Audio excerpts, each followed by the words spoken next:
Hello everyone, आपका स्वागत है आपके अपने चैनल मैथ किंग मेकर में। आज हम पढ़ने वाले हैं बहुत ही इंपॉर्टेंट चैप्टर क्लास 11th का chapter 9 that is sequence and series. उसके अंदर क्या पढ़ेंगे हम देखो, अभी तक आपने क्लास 10th के अंदर पढ़ा था अर्थमेटिक प्रोग्रेशन। यहाँ पे थोड़ा सा और हम एक स्टेप आगे चलेंगे।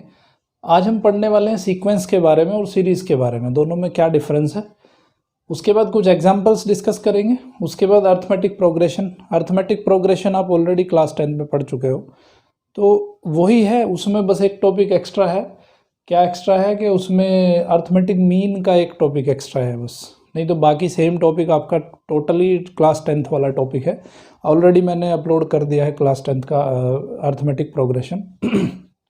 उसके बाद अर्थमेटिक मीन पढ़ेंगे। उसके बाद एक्सरसाइज उस पर बेस्ड जो एग्जाम्पल्स हैं कुछ वो एग्जाम्पल्स करेंगे।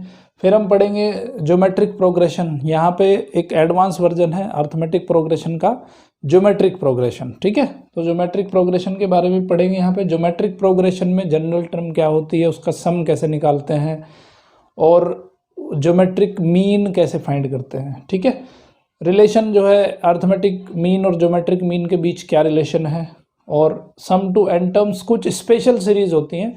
सो उन स्पेशल सीरीज में कैसे हम सम फाइंड करते हैं, वो हम सारी चीज़ें यहाँ पे आज डिस्कस करने वाले हैं। ठीक है, सो चलिए सबसे पहले शुरुआत करते हैं हम सीक्वेंस से कि सीक्वेंस क्या होती है। सीक्वेंस जैसे मान लीजिए ये मैंने नंबर लिखा, एक लिखा 1 2 3 4 5 6। तो इसमें क्या सीक्वेंस, क्या आपको सिमिलरिटी नज़र आ रही है कि जो पहली टर्म है उसमें अगर 1 ऐड कर दो तो नेक्स्ट टर्म जो है आपकी मिल जाएगी, है ना। 1 + 1 2, 2 + 1 3, 3 + 1 4। एक यहाँ पे लिख दिया मैंने 2 4 6 8 10 12। इसमें क्या सिमिलरिटी आपको नज़र आ रही है? इसमें क्या है कि इसमें 2 2 ऐड करते चले जाओ। इसमें 2 ऐड करा 4, 4 में 2 ऐड करा 6, 6 में 2 ऐड करा 8, 8 में 2 ऐड करा 10 आ जाएगा। ठीक है, और भी बहुत तरह की हम सीक्वेंस ले सकते हैं। तो इनको क्या कहते हैं? सीक्वेंस कहते हैं। एक पैटर्न में नंबर आपके अरेंज होते हैं। So that pattern is nothing but it is known as the sequence. इसको क्या कहेंगे हम? सीक्वेंस कहेंगे। ठीक है, और अगर इनको हम ऐड कर देते हैं तो 1 + 2 + 3 + 4 + 5 + 6 अप टू, देखो ये टर्म्स जो हैं अप टू n टर्म्स भी हो सकती हैं और अप टू इन्फिनिटी भी हो सकती है। दो तरह से इसको हम ऐड कर सकते हैं, up to n terms and up to infinity. तो ये जो अगर इसको हम ऐड कर देते हैं, सो सीक्वेंस के जो एलिमेंट है अगर उनको हम ऐड कर देते हैं, so it becomes a series. इसको क्या कहेंगे फिर हम? सीरीज कहेंगे। ओके, और इसको भी सीरीज कहेंगे। बट ये कैसी होगी? ये फाइनाइट सीरीज होगी, क्योंकि इसमें नंबर ऑफ एलिमेंट जो है वो काउंटेड है। n नंबर ऑफ एलिमेंट्स इसके अंदर अवेलेबल है। इसके अंदर number of elements are infinite, so that will become your infinite series. तो इसको क्या कहेंगे हम? इनफाइनाइट सीरीज कहेंगे, जहाँ पे नंबर जो है लिमिटेड हो, जहाँ पे नंबर हमें पता है कि इतने इतने नंबर इसमें होंगे। So that is called as infinite series. Okay, तो दो तरह की सीरीज आपने पढ़ी, एक फाइनाइट सीरीज और एक पढ़ी इनफाइनाइट सीरीज। ओके, अब इस पे बेस्ड हम कुछ क्वेश्चंस देख लेते हैं। तो सीरीज पढ़ ली आपने, अब कुछ एग्जांपल्स हम डिस्कस करते हैं। Right the first 3। अब उसमें क्या है, देखो किसी सीक्वेंस या सीरीज में एक जनरल टर्म होती है ना। तो अगर जनरल टर्म हमें पता हो तो हम फाइंड कर सकते हैं first term, second term, third term, fourth term. ठीक है, जैसे आपने एपी पढ़ा है, एपी में पीछे पढ़ी है general term Tn = a + n - 1 × d। तो अगर हमारे पास जनरल टर्म है तो हम कोई भी नंबर ऑफ टर्म्स फाइंड कर सकते हैं। तो यहाँ पे एग्जांपल्स के थ्रू इसको समझने की कोशिश करेंगे। Right the first 3 terms in each of the following sequence defined by the following. Sequence जो है वो इस तरह से डिफाइन है कि an = 2n + 5। इसका मतलब क्या है कि यहाँ पे आपको n = 1 2 3 4 रखना है और आपको उस सीक्वेंस की जो टर्म्स हैं वो टर्म्स मिल जाएंगी। तो पहली टर्म जो होगी वो n की जगह पे 1 रखने पे मिलेगी। 2 × 1 + 5 तो आ गया कितना? 7। a2 कितना होगा? 2 × 2 + 5, सो 2 2 4, 4 + 5 आ गया 9। a3 कितना हो जाएगा? 2 × 3 + 5, 6 + 9, 6 + 5 = 11। तो उसने पूछा है कि पहली 3 टर्म बतानी है। तो ये क्वेश्चन नंबर 1 था। सेकंड में उसने ए एन की वैल्यू कुछ और दी है, a N is equal to n minus 3/4। तो यहाँ पे ए वन क्या हो जाएगा, 1 minus 3/4 minus 2/4 minus 1/2। A two क्या हो जाएगा, 2 माइनस 3/4 माइनस 1/4। ए थ्री क्या हो जाएगा, 3 माइनस 3/4 यानी कि 0 हो जाएगा। ठीक है, तो ये पहले 3 एलिमेंट आ गए उस सीक्वेंस के। क्लियर है। तो कभी भी किसी क्वेश्चन में अगर आपको जनरल टर्म एक दे दिया तो डेफिनेशन दे दी कि सीक्वेंस जो है किस तरह से डिफाइन है, तो हम सीक्वेंस के एलिमेंट्स फाइंड कर सकते हैं। ओके, 1 2 3 रख दो एन की जगह पे, तो आपको सीक्वेंस के एलिमेंट मिल जाएंगे। अब कुछ एक एग्जांपल और देख लो। एग्जांपल नंबर 2 में क्या कह रहा है, what is the 20th term of the sequence defined by. जो ए एन है वो डिफाइन है n-1 और यहाँ पे है 2 माइनस एन और 3 प्लस एन। अब इसमें फाइंड करनी है 20th टर्म, तो n की जगह पे 20 रख देना है, तो ये हो जाएगा 20 माइनस 1, 2 माइनस 20 और 3 प्लस 20। सोल्व करने के बाद आंसर आता है -7866। ठीक है, इस तरह से हो जाएगा। एग्जाम्पल 3 देख लो। Let the sequence a n be defined as, A1 तो दिया है उसने 1 और AN दिया है AN minus 1 plus 2 4 n is greater than और इक्वल टू 2। n जब 1 है तो सीक्वेंस का जो पहला एलिमेंट है वो 1 है, लेकिन अगर n की वैल्यू 2 या उससे ग्रेटर है तो तब ये वाला फॉर्मूला लगेगा। ठीक है, तो अब ये क्या कह रहा है, find first 5 terms and right corresponding series. पहली 5 टर्म आपको लिखनी है, तो एक टर्म तो A1 हो गई। अब A2 फाइंड करो, A2 क्या हो जाएगी, AN-1 यानी कि A1 प्लस 2, A1 कितनी है 1 है, 1 plus 2 is equal to 3। A3 क्या हो जाएगी, A3 हो जाएगी A2 प्लस 2, A2 है 3, 3 plus 2 is equal to 5। A4 क्या हो जाएगी, A3 प्लस 2, A3 कितना है 5 प्लस 2 दैट इज 7, और A5 कितनी हो जाएगी, A4 plus 2, 7 plus 2 that is 9। तो 5 टर्म्स आपने निकाल ली, तो सीक्वेंस क्या हो जाएगी, सीक्वेंस हो जाएगी आपकी 1 3 5 7 और 9। सीरीज अगर हो लिखनी हो में तो क्या हो जाएगी, सीरीज हो जाएगी आपकी 1 प्लस 3 प्लस 5 प्लस 7 प्लस 9। ठीक है, तो ये बन जाएगी आपकी सीरीज। इस तरह से आपको करनी है एक्सरसाइज नंबर 9.1। बहुत सिंपल है, सिर्फ इसका इंट्रोडक्शन है एक तरह से। जनरल टर्म आपको दी है और आपको उस सीक्वेंस के या उस सीरीज के कुछ एलिमेंट्स फाइंड करने होंगे। तो पहली एक्सरसाइज बड़ी सिंपल सी एक्सरसाइज दी है, इजीली आप कर सकते हो। अभी पढ़ेंगे हम अर्थमेटिक प्रोग्रेशन। अर्थमेटिक प्रोग्रेशन आप ऑलरेडी क्लास 10th के अंदर पढ़ चुके हो। उसको शॉर्टकट में क्या बोलते हैं, एपी बोलते हैं। अर्थमेटिक प्रोग्रेशन में क्या होता है, अगर उसकी मैं सीक्वेंस की बात करूं तो वो होता है ए प्लस डी, ए प्लस 2d, ए प्लस 3d, ए प्लस 4d। तो इस तरह से इसका जो है ये एक सीक्वेंस बन गई। क्या बन गई, पहली टर्म ए है, दूसरी टर्म में डी एक ऐड कर देंगे, तीसरी टर्म में एक डी और ऐड हो जाएगा, चौथी टर्म में एक डी और ऐड हो जाएगा, पांचवी टर्म में एक डी और ऐड हो जाएगा।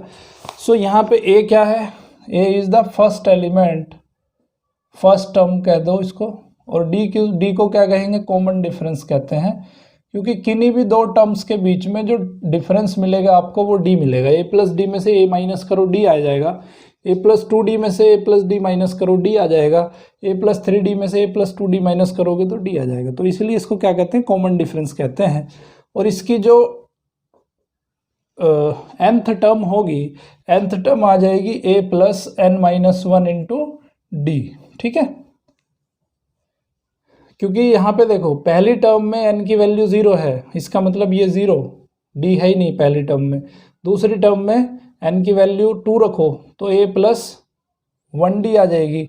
तीसरी टर्म में tn a plus 3d, a plus 2d, चौथी टर्म में a प्लस 3d, पांचवी टर्म में a प्लस 4d। तो यहाँ से जनरलाइज किया मैंने टर्म को, तो tn की वैल्यू आ गई a plus n minus 1 into D. कहीं कहीं इसको an भी लिखते हैं, आपकी बुक में an लिखा हुआ है, सो an लिख दो, कोई इशू नहीं है, चाहे tn लिखो an लिखो, बात दोनों में बराबर ही है, कोई दिक्कत नहीं है। अगर देखो इसमें नंबर ऑफ टर्म्स आपकी लास्ट वाली टर्म अगर आपकी एल हो, एल अगर लास्ट टर्म है तो एल की वैल्यू हो जाएगी A plus N minus one into D. ठीक है, एल हो जाएगी आपकी लास्ट टर्म। तो कभी भी किसी भी अर्थमेटिक प्रोग्रेशन की जो लास्ट टर्म होगी वो होगी A plus N minus one into D. Okay, तो अब यहाँ से अब हम देखेंगे कुछ एग्जाम्पल्स थोड़े से डिफरेंट है। जो वहाँ पे हमने पढ़े थे वहाँ पे तो सिंपल एग्जाम्पल थे 10th क्लास में, यहाँ पे थोड़े से डिफरेंट एग्जाम्पल्स हैं क्योंकि लेवल थोड़ा बड़ा हो जाता है, 11th क्लास है। ओके, तो थोड़े से डिफ़िकल्ट से एग्जाम्पल हैं बट ज़्यादा डिफ़िकल्ट नहीं है। कंसेप्ट अगर क्लियर है तो ईजिली समझ में आ जाएगा। एग्जाम्पल नंबर 4 क्या कह रहा है? ओके, इसमें SN भी होता है, n टर्म्स का एडिशन n/2 और 2a plus N minus one into D, ये होता है nth टर्म का एडिशन। n टर्म्स का एडिशन अगर हमें करना हो तो n/2 2a plus N minus one d, और 2a को मैं क्या लिख सकता हूँ, इसको a plus N minus one into d भी लिख सकता हूँ। इसकी जगह पे मैं l लिख देता हूँ तो ये हो जाएगा n/2 a प्लस l। तो यहाँ पे दो फॉर्मूले आ गए, एक ये फॉर्मूला है, अगर लास्ट टर्म दी हो तो उससे जो है ये फॉर्मूला भी अप्लाई कर सकते हैं। हम एग्जाम्पल नंबर 4 देख लेते हैं। If in an A P if mth term is n, उसने दिया है कि mth टर्म ए m जो है वो n है and the nth term is m, और ए n जो है a n is equal to m है। m और n दोनों इक्वल नहीं है, m is not equal to n। Find the pth term, हमें फाइंड करना है ए पी। ठीक है, तो अब क्या करेंगे, देखो ए एम का फॉर्मूला क्या होगा, A M is equal to N is equal to A plus M minus one into D. पहला इक्वेशन आ गया, N is equal to A plus M minus one into D mth term के लिए, और A N is equal to M दिया है तो उसमें से आ गया A plus N minus one into D, ये आ गई इक्वेशन नंबर 2। जब दोनों इक्वेशंस को सोल्व करेंगे हम तो सोल्व करने के बाद में डी की वैल्यू आ जाएगी। ठीक है, दोनों को माइनस कर दो, माइनस करेंगे तो ए से ए कैंसिल हो जाएगा, 1 माइनस 2 करेंगे तो n minus M is equal to A से ए कैंसिल हो जाएगा, यहाँ पे आ जाएगा m minus n into d. तो d की वैल्यू कितनी आ गई यहाँ पे, d इज इक्वल टू -1 आ जाएगा। d -1 आ गया और d की वैल्यू यहाँ रख दो तो a की वैल्यू आ जाएगी। So from first equation n is equal to A plus M minus one into d की वैल्यू रख दी मैंने -1, तो a की वैल्यू क्या आ गई यहाँ से, a इज इक्वल टू, ये उधर चला जाएगा तो ये आ जाएगा n upon m minus one. तो a भी आ गया यहाँ पे,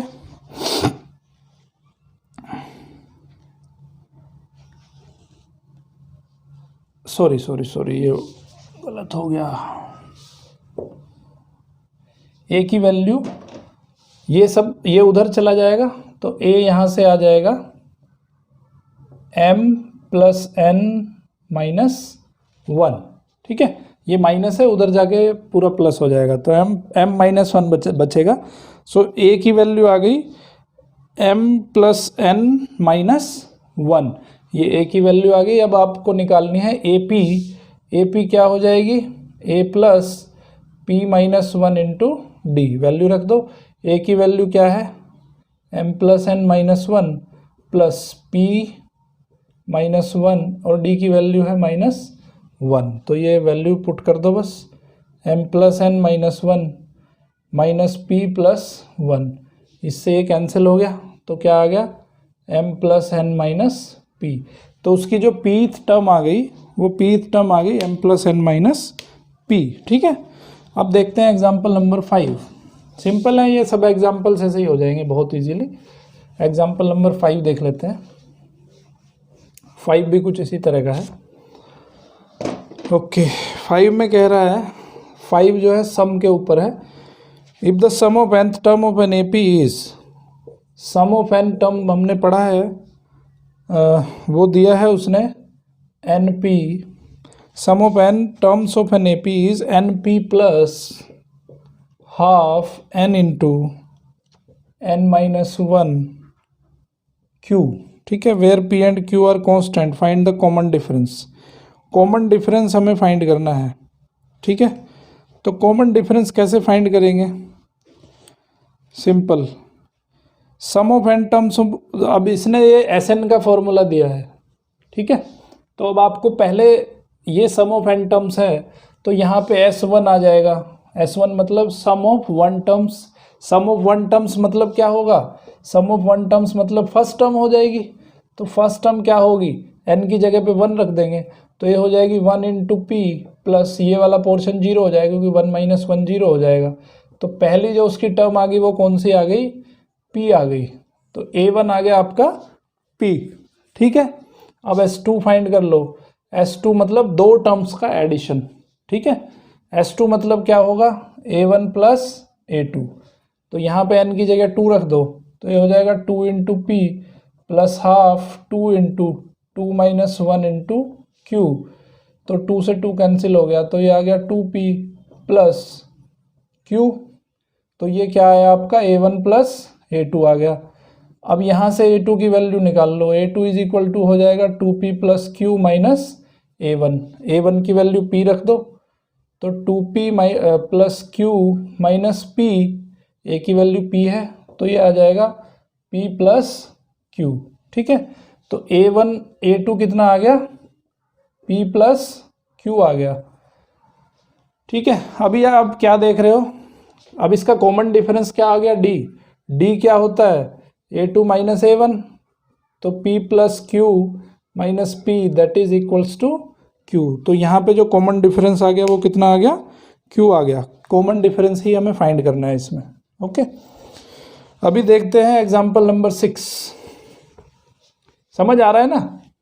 सिंपल है, सिंपल है, जो आपने 10th में पढ़ा था उससे थोड़ा सा बस एडवांस वर्जन है। 6th में कह रहा है कि the sum of n terms of two arithmetic progression are in the ratio. दो अर्थमेटिक प्रोग्रेशन है तो मैं इसको SN1 कह देता हूँ, ठीक है। दोनों का जो रेशो है SN1 अपॉन SN2, तो दोनों का रेशो उसने दिया है 3n प्लस, इसको S1n कह देता हूँ और इसको S2n कह देता हूँ, ठीक है। ये S1 सीरीज है कोई, ये S2 सीरीज है, उसके n टर्म्स का एडिशन दिया है उसने। रेशो दिया है 3n plus 8 upon 7n plus 15, ये हमें गिवन है, ठीक है। बट इसको हम क्या लिखते हैं? ये हो जाएगा आपका n/2 2a1 plus n minus 1 into d1। अगर पहली वाली सीरीज का फर्स्ट टर्म a1 है और कॉमन डिफरेंस d1 है तो उसका जो n टर्म्स का एडिशन है वो ये हो जाएगा अपॉन दूसरी वाली सीरीज का अगर फर्स्ट टर्म a2 है, कॉमन डिफरेंस अगर d2 है तो उससे ये लिख देंगे that is equal to 3n plus 8 upon 7n plus 15, ठीक है। इक्वेशन नंबर यहाँ पे 1 हो गई। अभी मत करो, इसको आगे भी सोल्व कर लो, इससे ये कैंसिल हो जाएगा। तो ये बनेगा आपका 2a1 plus n minus 1 into d1 upon 2a2 plus n minus 1 into d2 is equal to 3n plus 8 upon 7n plus 15। ये आ गई आपकी इक्वेशन नंबर 1। उसने जो गिवन कंडीशन थी उस कंडीशन से हमने ये वाली इक्वेशन एक बना ली, ओके। अब वो पूछ क्या रहा है वो देख लो। Find the ratio of their 12th terms. 12th term का रेशो हमें फाइंड करना है तो बहुत सिंपल है हमारे लिए। 12th टर्म का रेशो कैसे फाइंड करेंगे? 12th टर्म क्या होगी? 12th टर्म आपकी हो जाएगी, इस वाली सीरीज की 12th टर्म क्या होती है? देखो tn क्या होती है? tn होती है a plus n minus 1 into d.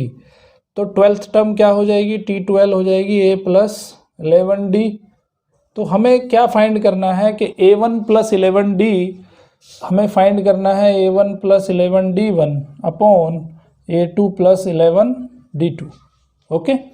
तो अब यहाँ पे आप एक चीज़ देखो, आपको यहाँ पे बनाना है a1 प्लस 11d1 और नीचे बनाना है A2 + 11D2। तो अगर हम n की वैल्यू कुछ ऐसी रख दें जिससे कि n की वैल्यू अगर 23 रख दो, n = 23 रख दो, तो क्या बनेगा ऊपर बन जाएगा 2A1 + 23 - 1 22D1 upon 2A2 + 22D2 = यहाँ पे 3 × 23 + 8, 7 × 23 + 15। अब देखो यहाँ पे 2 से डिवाइड कर दो ऊपर नीचे, तो क्या बनेगा A1 + 11D1 और नीचे बन जाएगा A2 + 11D2 = ये हो जाएगा आपका 69 + 8 और ये हो जाएगा 7 3 जा 21, 7 2 जा 14, 14 16 हो गया और प्लस 15, तो इसका रेशो आ गया 77/671। ठीक है, तो 77/176। तो ये क्या है आपका, ये है आपका S1 का 11th टर्म है ना, सॉरी इसको मैं लिख देता हूँ A1 का 11th टर्म और ये क्या है A2 का 11th टर्म। तो दोनों का जो रेशो आया वो आया 77/176। ओके, इसको जो है और भी अगर आप डिवाइड करोगे तो 11 से कैंसिल हो जाएगा, 11 7 जा 77 एंड 11 ये 16 आ जाएगा, तो रेशो आ जाएगा 7/16। तो 7:16 का एक रेशो आ जाएगा। ठीक है, चलिए, तो इसमें थोड़ा सा ट्रिकी है, यहाँ पे n का एक वैल्यू रखना पड़ेगा आपको, तो ये थोड़ा सा ध्यान रखना है। इस तरह का क्वेश्चन एग्जाम में पूछा जा सकता है, इंपॉर्टेंट क्वेश्चन है। अभी हम देखते हैं एग्जाम्पल नंबर 7 के। अभी ये तो हमने पढ़ लिए भाई इस तरह से क्वेश्चन, अब इसका जनरल लाइफ में क्या यूज़ है, लाइफ में भी यूज़ है, कैसे यूज़ है वो थोड़ा देख लो इस एग्जाम्पल के through. The income of a person is ₹3 lakhs in the first year. First year की जो इनकम है वो कितनी है 3 lakhs। ठीक है, 3 lakhs रुपीज़ है उसकी फर्स्ट ईयर की income and he receives an increase of 10,000 to his income per year for next 9 years। First year की इनकम इतनी होगी एंड नेक्स्ट 9 years का जो इंक्रीज है उसका 10,000 पर ईयर, 10,000 पर ईयर उसका इंक्रीज है नेक्स्ट 19 years के लिए। ठीक है, find the total amount he received in 20 years। 20 years में टोटल कितना अमाउंट उसको मिलता है। तो ये देखो आपकी AP हो गई। AP कैसे हो गई कि उसको पहले साल कितना अमाउंट मिल रहा था 3 lakhs मिलेगा, दूसरे साल कितना मिलेगा, ये जो 3 lakhs है यानी कि जो A है, सपोज करो ये A है और दूसरे साल उसको कितना मिलेगा, उसमें 10,000 और इंक्रीज कर लो, तो यहाँ पे D कितना आ गया 10,000 है, तो दूसरे साल उसको जो मिलेगा वो मिलेगा A + D। तीसरे साल मिलेगा उसमें फिर 10,000 इंक्रीज करो तो A + 2D, A + 3D। तो ये किस तरह से बन गया, एक ये बन गया आपका अर्थमेटिक प्रोग्रेशन। तो अर्थमेटिक प्रोग्रेशन बन गया, तो यहाँ पे आपको SN निकालना है कितने साल के लिए। देखो फर्स्ट ईयर का इतना दे दिया यानी कि फर्स्ट टर्म और नेक्स्ट 19 years। तो यहाँ पे n की वैल्यू क्या है 20 years है, n = 20 years। A1 कितना है 3 lakhs है ना, और D कितना है, A जो है आपका 3 lakhs है और D है आपका 10,000। ठीक है, तो आपको SN निकालना है कितना अमाउंट उसको 20 साल के बाद मिलेगा, सबको ऐड करना है। तो formula n/2 2A + n - 1 × D। तो यहाँ से n/2 ये आ गया 2A मतलब 6 lakhs, 2A 6 lakhs हो गया प्लस n - 1 मतलब 19 इंटू D कितना आ गया 10,000। ओके, तो यहाँ से आ गया 10 6 lakhs प्लस 1,90,000। ओके, इन सबको ऐड कर लो, ऐड करने के बाद आपका आंसर आ जाएगा 79 lakhs। तो 20 साल में उसको कितना मिलेगा 79 lakhs मिलेगा। ओके,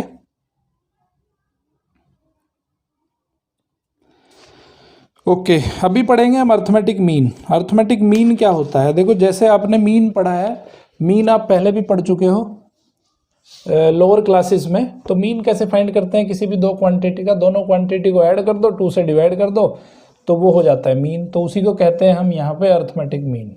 ओके, बहुत सिंपल है कि अगर आपको ये ए है और ये यहाँ पे बी है तो इनका दोनों का मीन फाइंड करना है, तो सिंपली आप क्या करोगे, A plus B by two, so that is called as arithmetic mean. Shortcut में उसको क्या लिखते हैं, ए एम लिखते हैं, अर्थमेटिक मीन लिखते हैं।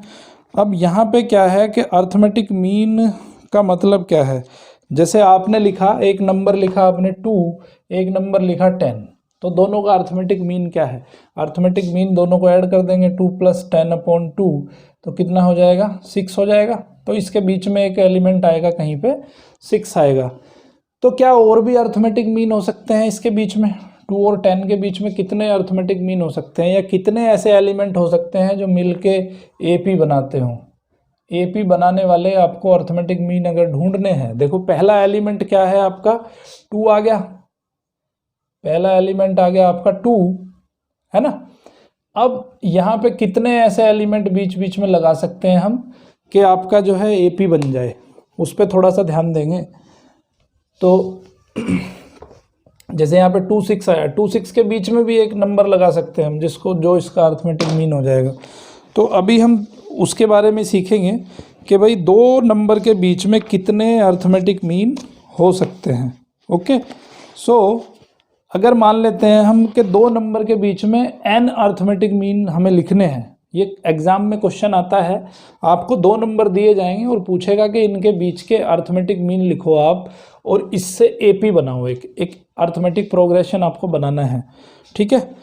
तो जैसे मान लेते हैं कि एक नंबर आपके पास ए है ना, और एक नंबर आपके पास बी है। अब आपको इसके बीच में बहुत सारे अर्थमेटिक मीन लिखने हैं, बहुत सारे कितने, n number of arithmetic mean लिखने हैं।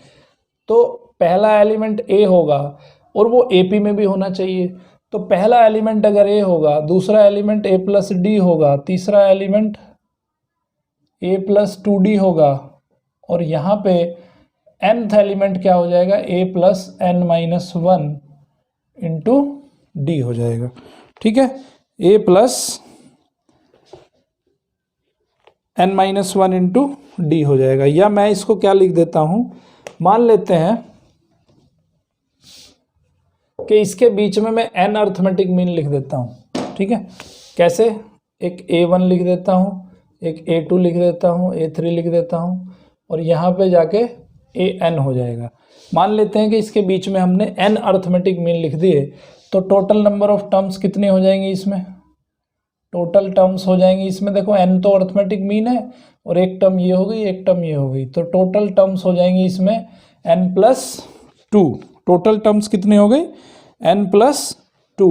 अभी हमने क्या पढ़ा है, तो n+2th टर्म कौन सी टर्म है आपकी, b है। सो यहाँ पे पढ़ेंगे हम an+2, an+2 कौन सी टर्म होगी, वो है आपकी b, है ना। लास्ट टर्म जो n+2th टर्म है वो कौन सी है, b है। तो इसका n+2th टर्म कैसे निकालेंगे, a plus n+2 - 1 into D, है ना, ऐसे निकलेगी ना। तो यहाँ से जो होगा आपका b = आ गया a plus n+1 into d, तो यहाँ से हो गया b - a = n+1 into d. तो d की वैल्यू क्या आ गई, b - a अपॉन n+1। तो हमने निकाल लिया कॉमन डिफरेंस।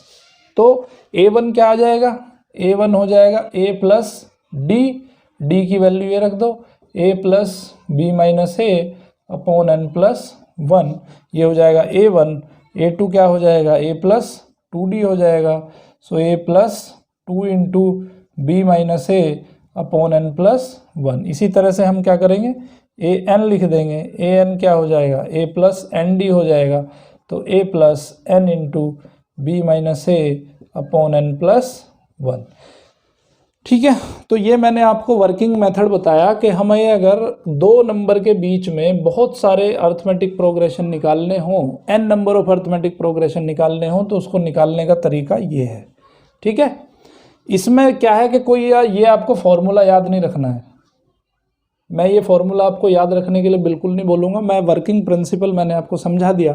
अभी कुछ क्वेश्चन देखेंगे तो क्वेश्चन देखने से आपको समझ में आ जाएगा। ये फॉर्मूले के चक्कर में नहीं पड़ना बिल्कुल भी, ठीक है। ये मैंने जस्ट आपको एक अर्थमेटिक प्रोग्रेशन फाइंड करने का तरीका बताया है कि 2 नंबर के बीच में अर्थमेटिक प्रोग्रेशन कैसे फाइंड करते हैं, अर्थमेटिक मीन कैसे फाइंड करते हैं। ओके, अभी मैं एक एग्जाम्पल लेके आपको दिखा देता हूँ। एग्जाम्पल आपकी बुक में दिया है, एग्जाम्पल नंबर 8। बिल्कुल सिंपल इसी तरह से करेंगे हम। एग्जाम्पल नंबर 8 में क्या दे रहा है, इंसर्ट 6 नंबर्स बिटवीन 3 एंड 24। एक नंबर 3 दे दिया, एक नंबर दे दिया 24, और इसके बीच में 6 हमें इंसर्ट करने हैं, A3, A4, A5, A6। तो टोटल नंबर ऑफ टर्म्स कितनी हो गई इस यहाँ पे, टोटल टर्म्स हो गई आपकी 8, है ना, टोटल टर्म्स हो गई 8। और 8th टर्म कितनी कौन सी है, 8th टर्म है आपकी 24। ए की वैल्यू दी है उसने 3, पहला जो एलिमेंट है वो 3 है, सो A8 क्या आ जाएगी, A8 आ जाएगी A + 8 - 1 इंटू डी। A8 की वैल्यू 24 रख दो, 24 = A की वैल्यू 3, 7D, 3 इधर आ जाएगा, तो ये हो जाएगा 24 - 3 = 7D। सो ये हो जाएगा 21 = 7D। तो D की वैल्यू यहाँ से आ गई 3। तो आपने D की वैल्यू निकाल ली। A1 क्या होगा, A1 होगा A + D, A कितना है 3 + 3 दैट इज 6। A2 क्या होगा 3 + 2D, तो 3 + 6 दैट इज 9। A3 क्या होगा 3 + 3D, है ना। सो ये हो जाएगा 9, 9 + 3, 3 + 9 = 12। A4 क्या होगा 3 + 4D, 3 + 12 दैट इज 15। A5 की वैल्यू क्या हो जाएगी 3 + 5D, 3 + 15 = 18। A6 हो जाएगा 3 + 6D, 3 + 18 दैट इज 21। समझ गए बात। तो इस तरह से हमें कितना इजी है, बहुत इजी है, तो फॉर्मूले के चक्कर में नहीं पड़ना है, ठीक है। वर्किंग प्रिंसिपल मैंने आपको बता दिया, उस प्रिंसिपल से ही आपको यहाँ पे सारे के सारे आपको अर्थमेटिक प्रोग्रेशन जो निकालने हैं वो तरीका उसका ये है। ओके, अभी आपको करनी है एक्सरसाइज नंबर 9.2। 9.2 इसी पे बेस्ड है पूरी की पूरी, इजीली हो जाएगी, अर्थमेटिक प्रोग्रेशन के बारे में ही है और अर्थमेटिक मीन के बारे में है। ओके, अभी हम 9.2 जब कंप्लीट हो जाती है तो तब आप इस लेक्चर को आगे कंटिन्यू करना। अभी इसको पॉज कर सकते हो, 9.2 कंप्लीट करो, उसके बाद इस लेक्चर को आगे देखो, तो लेक्चर का पर्पज़ आपका सोल्व होगा। अगर मान लेते हैं आप इस लेक्चर को अभी कंटिन्यू पूरा लेक्चर एक बार में देख दो, तो क्या होगा कि आपके क्वेश्चन जो है थोड़े रह जाएंगे, अच्छे से नहीं पढ़ाई हो पाएगी। तो अभी हम जो पढ़ने वाले हैं, नेक्स्ट टॉपिक हमारा है geometric progression, GP. Okay, GP पढ़ेंगे, लेकिन जीपी पढ़ने से पहले आपको ये एक्सरसाइज कंप्लीट कर लेनी है। ओके, तो ज्योमेट्रिक प्रोग्रेशन क्या होता है, ज्योमेट्रिक प्रोग्रेशन का जो स्ट्रक्चर होगा वो कुछ ऐसा होगा। पहला टर्म होगा इसका a, दूसरा टर्म AR, तीसरा टर्म AR², चौथा टर्म AR³ AR4 AR5, ठीक है। इस तरह की जो सीक्वेंस होती है आपकी, उस सीक्वेंस को कहते हैं हम ज्योमेट्रिक प्रोग्रेशन। अब यहाँ पे जैसे वहाँ पे AP में पढ़ा था हमने, वहाँ पे प्लस होता जा रहा है, यहाँ पे देखो R का मल्टीप्लिकेशन होता जा रहा है, एक पावर बढ़ती चली जा रही है। तो आप देखोगे कि nth टर्म जो आएगी वो आएगी AR⁻n−1। पहली टर्म में R की पावर 0 है, A तो सभी में है, पहली टर्म में R की पावर 0 है, दूसरी टर्म में R की पावर 1 है, तीसरी टर्म में R की पावर 2 है, चौथी टर्म में R की पावर 3 है। इसका मतलब R की पावर 1 कम है हर एक उसमें, तो ये हो जाएगी इसकी nth टर्म। ओके, अब यहाँ पे A क्या है, A बिल्कुल फर्स्ट टर्म है, जैसे वहाँ पे थी A फर्स्ट टर्म। R क्या है, यहाँ पे R है कॉमन रेशियो। AR को अगर A से डिवाइड करोगे तो क्या मिलेगा, R मिलेगा। AR² को AR से डिवाइड करोगे तो R मिलेगा। AR³ को AR² से डिवाइड करोगे तो R मिलेगा। तो किन्हीं भी दो कंसेक्यूटिव टर्म्स को अगर हम डिवाइड कर दें तो डिवाइड करने के बाद जो हमें आंसर मिलता है that is our common ratio. इसको क्या कहते हैं हम, कॉमन रेशियो कहते हैं। ओके, और nth टर्म मैंने आपको बताई दी, an हो जाएगी हमारी ar⁻n-1, ये बन जाएगी हमारी nth टर्म। ओके, तो इसको कहते हैं ज्योमेट्रिक प्रोग्रेशन। अगर हम इन सबको ऐड कर दें तो बन जाएगी हमारी ज्योमेट्रिक प्रोग्रेशन। ये सीक्वेंस है, इसमें अगर प्लस प्लस प्लस प्लस कर दो, सारी टर्म्स को अगर ऐड कर दो, so it will become geometric progression. तो अभी हम फाइंड करते हैं इसकी nth टर्म का एडिशन। ओके, इसकी nth टर्म का एडिशन अभी हम फाइंड करके आपको दिखाऊंगा। तो Sn क्या होगा, Sn nth टर्म का एडिशन क्या हो जाएगा, a plus AR square plus AR cube, और लास्ट में मैं लिख देता हूँ AR⁻n-1। ठीक है, ओके। अगर r की वैल्यू 1 हो जाती है, if r is equal to 1, तो क्या होगा, तो Sn कितना हो जाएगा, a plus a plus a plus a up to nth term.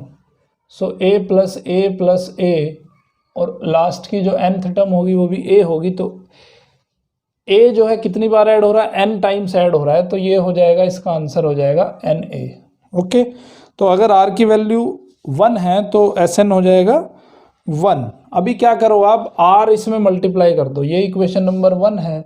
अब r इसमें मल्टीप्लाई कर दो, so multiplying r in equation number 1, तो आपने r मल्टीप्लाई कर दिया, r into Sn is equal to हो जाएगा, ये हो जाएगा। मैं एक टर्म आगे लिख देता हूँ, a में जब मल्टीप्लाई करेंगे AR हो जाएगा। देखो इसको थोड़ा मैं यहाँ पे लिख लेता हूँ तो समझ में आसानी से आ जाएगा। इसको पहले लिख लेता हूँ, Sn is equal to a plus AR square plus AR cube और प्लस AR⁻n-1। इससे पहले वाली जो टर्म होगी वो होगी AR⁻n-2। ओके, अब मैं इसमें क्या करता हूँ, इस पहली वाली सीक्वेंस में, पहली वाली जो सीरीज है उसमें r का मल्टीप्लाई करके लिख देता हूँ। तो r ऑफ Sn क्या हो जाएगा, अब मैं देखो जो लाइक टर्म से लाइक टर्म को लाइक टर्म के नीचे लिख देता हूँ। तो जब इसमें हम r का मल्टीप्लाई करेंगे तो AR हो जाएगा, तो AR को मैं AR के नीचे लिख देता हूँ। अगला जो टर्म बनेगा AR स्क्वायर बनेगा, AR क्यूब बनेगा। ठीक है, और इस वाला जो टर्म बन जाएगा AR⁻n-1, और यहाँ कहीं बचेगा AR⁻n। ओके, समझ में आई बात। अब मैं इन दोनों को माइनस कर देता हूँ, तो माइनस करने पे मुझे क्या मिलेगा, अगर मैं माइनस कर देता हूँ Sn minus R into Sn, दोनों को मैंने माइनस कर दिया, तो देखो इससे ये कट जाएगा, इससे ये कट जाएगा, इससे कट जाएगा, तो यहाँ क्या बचेगा, a बचेगा, और यहाँ तक कैंसिल हो जाएगा, और यहाँ क्या बचेगा, AR⁻n। तो ये सारी टर्म कैंसिल हो जाएगी, केवल ये पहली टर्म बचेगी इसकी पहले वाली सीरीज़ की, और दूसरे वाले सीरीज़ की लास्ट टर्म बचेगी AR⁻n। ओके, अब हमें क्या फाइंड करना है, हमें Sn फाइंड करना है। यहाँ से Sn कॉमन आ जाएगा, Sn कॉमन आ गया तो बचा 1 minus R is equal to, यहाँ पे a कॉमन आ गया, बचा 1 माइनस R⁻n। तो यहाँ पे Sn की वैल्यू क्या आ गई, a into 1 minus R⁻n upon 1 minus R। ठीक है, देखो कहीं पे इस तरह लिखा होगा कि Sn is equal to a into 1 minus R⁻n upon 1 minus R, कहीं पे ये लिखा होगा। अगर यहाँ पे माइनस माइनस मैं कॉमन ले लूँ तो ये फिर मैं इसको ऐसे भी लिख सकता हूँ R⁻n-1 अपॉन R-1। ठीक है, तो जनरली ये वाला फॉर्मूला हमें तब यूज़ करना है जब r की वैल्यू ग्रेटर देन 1 हो, और ये वाला फॉर्मूला तब यूज़ करना है जब r की वैल्यू लेसर देन 1 हो। r लेसर देन 1 तो ये फॉर्मूला यूज़ करेंगे, r ग्रेटर देन 1 तो ये वाला फॉर्मूला यूज़ करेंगे। ठीक है, और r इज इक्वल टू 1 पे क्या हो जाएगा, r इज इक्वल टू 1 पे सीक्वेंस इसका जो ज्योमेट्रिक प्रोग्रेशन का जो 9th टर्म का एडिशन आ जाएगा वो Na आ जाएगा, यहाँ से इन्फिनिटी आ जाएगा फॉर्मूले से, तो फॉर्मूले में नहीं रखना है। ठीक है, nth टर्म का एडिशन आएगा Na अगर r की वैल्यू 1 है तो। Got the point. अब देखते हैं कुछ एग्जांपल्स, इस पे बेस्ड कुछ एग्जांपल देख लेते हैं तो आपका जो कंसेप्ट है बिल्कुल क्लियर हो जाएगा। ओके, यहाँ पे मैं फॉर्मूला लिख देता हूँ, ये एडिशन वाला, ठीक है। ए एन हमने लिखा था A are to the power N minus one, और एस एन लिखा था हमने A into one minus R to the power N upon one minus R, या A into R to the power N minus one upon R minus one. तो ये फॉर्मूले हैं हमारे। एग्जाम्पल नंबर 9, एग्जाम्पल नंबर 9 में क्या कह रहा है, find the 10th and nth term of the GP. एक जीपी दिया है आपको 5, 25, 125, ठीक है। तो पहले आपको ए देखना है, ए कितना है 5 है, और आर क्या होगा, आर होगा 25 अपॉन 5, तो कितना आ गया 5 आ गया।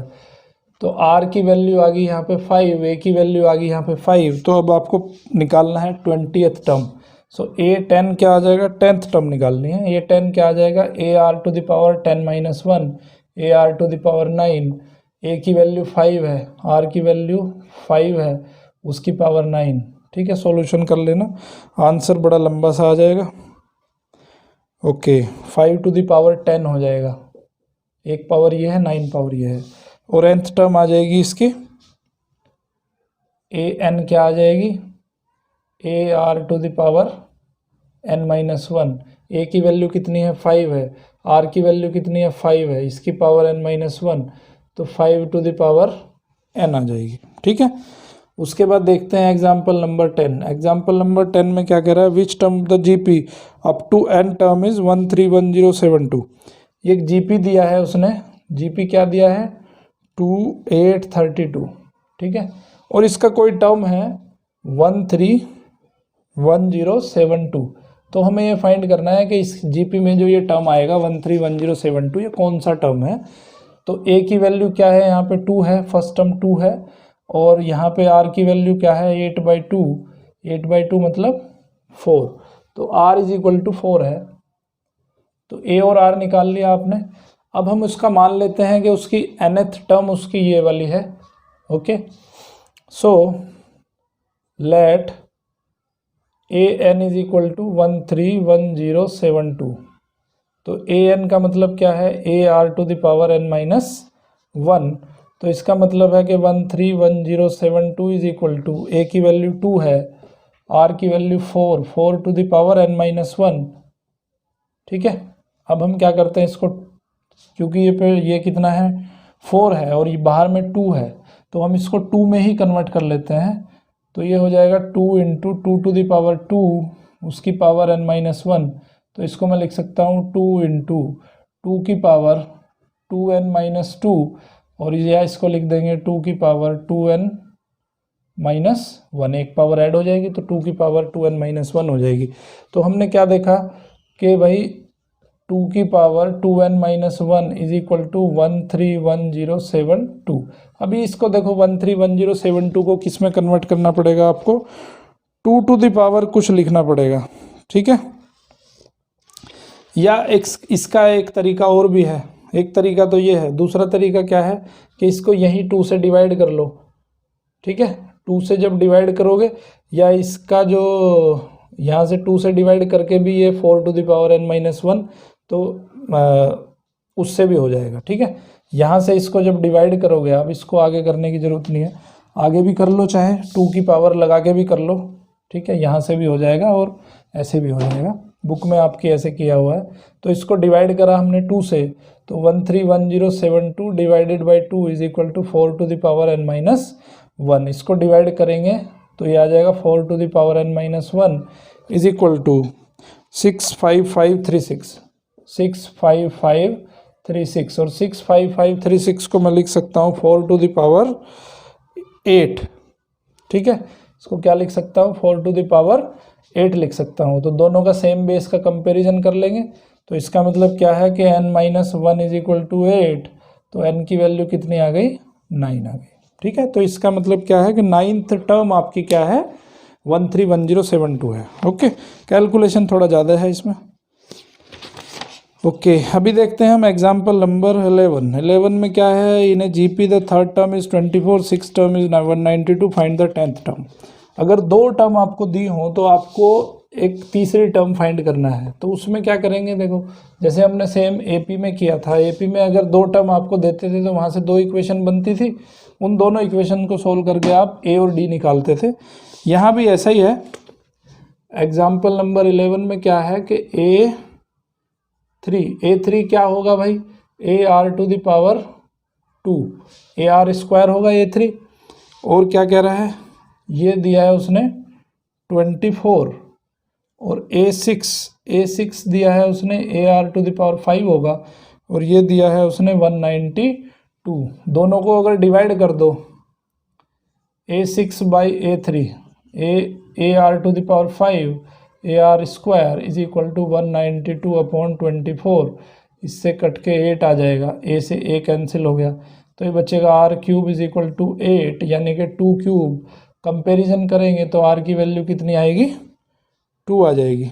तो R की वैल्यू 2 आ गई, R की वैल्यू 2 इसमें रख दो तो A निकल जाएगा, A into 2 square is equal to 24, तो A is equal to 24/4 that is 6।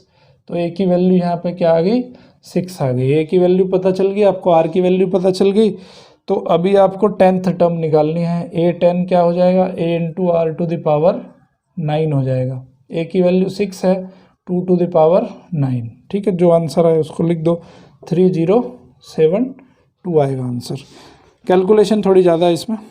Okay, find the sum of first 10 terms and the sum of first 5 terms of the geometric series. Simple है, आप simply इसमें जो है formula लगा के easily इसको कर सकते हो, तो मैं इसको नहीं कर रहा हूँ, सिंपल क्वेश्चन है।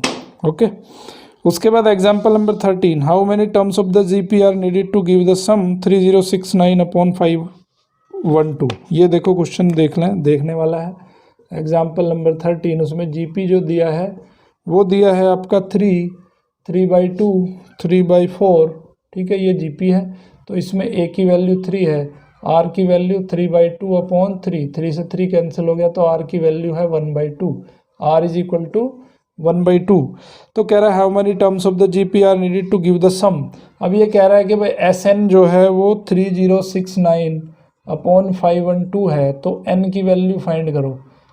N कितना होगा जिसके लिए SN जो है 3069/512 हो, तो फॉर्मूला लगा दो।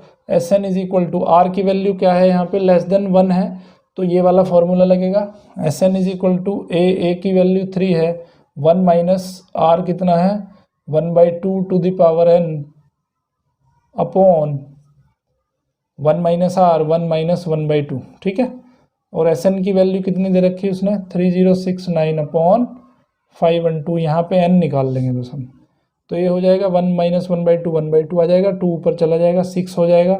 6 into 1 minus 1/2 to the power n is equal to 3069/512। इसको मल्टीप्लाई करो, 6 से उसको डिवाइड कर देंगे तो हो जाएगा 1 minus 1/2 to the power n is equal to 3069/512 divided by 6। ठीक है, 6 से इसे डिवाइड कर देंगे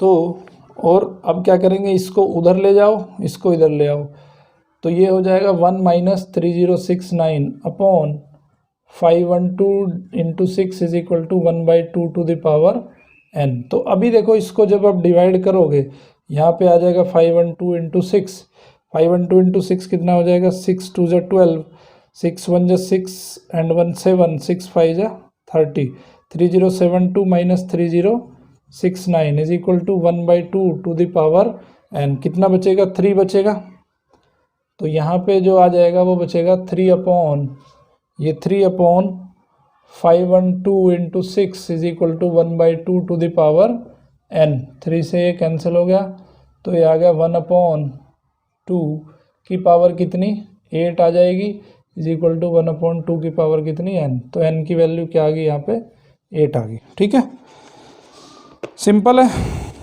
है बट सॉरी 10, n की पावर 10 जो है वो 1024 होती है, तो यहाँ पे आ जाएगा n की वैल्यू 10। कैलकुलेशन है थोड़ी सी ज़्यादा बस, लेकिन क्वेश्चन सिंपल ही है। The sum of first 3 terms of GP is 13/12 and the product is, अभी देखो ये थोड़ा सा ट्रिकी क्वेश्चन है, देख लेते हैं इसको। Example number 14।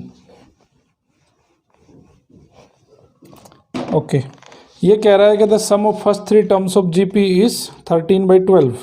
देखो पहले हम क्या करते हैं कि फर्स्ट 3 टर्म्स मान लेते हैं। देखो हमें क्या करना है, जब जीपी के 3 टर्म्स अगर हम मानते हैं तो वो मानेंगे हम ए बाई आर, ए और ए आर। इसमें क्या होगा, हमें कैलकुलेशन करने में आसानी पड़ेगी, क्योंकि देखो अगर इसको फर्स्ट टर्म मान लेते हैं तो इसमें अगर आर का मल्टीप्लाई कर देंगे तो ये मिलना चाहिए, इसमें आर का मल्टीप्लाई करेंगे तो अगली टर्म मिलनी चाहिए। तो कभी भी हम अगर एपी में 3 टर्म्स मानते हैं तो वो ए बाई आर, ए और ए आर ही मानेंगे, जिससे कि इसमें हमें कैलकुलेशन करने में आसानी हो जाती है। अब वो देखो कैसे कैलकुलेशन करने में आसानी हो जाती है, वो देख लो ज़रा। तो ये कह रहा है कि sum of first 3 terms of GP is 13/12। अगर इनको ऐड करते हैं तो तीनों का एडिशन आता है 13/12। ठीक है, ए कॉमन है इसमें, ए कॉमन ले लिया, 1/r + 1 + r। इसका आंसर आया आपका 13/12, इक्वेशन नंबर 1। तीनों को अगर मल्टीप्लाई करते हैं ए बाई आर, ए और ए आर, तो आंसर कितना आता है, -1 आता है। अब यहाँ पे क्या है, ये कैंसिल हो गया, तो a³ = -1। तो यहाँ पे 3 रूट होंगे, बट उसमें जो रियल रूट होगा वो a = -1 ही होगा, बाकी 2 इमेजिनरी रूट आ जाएंगे।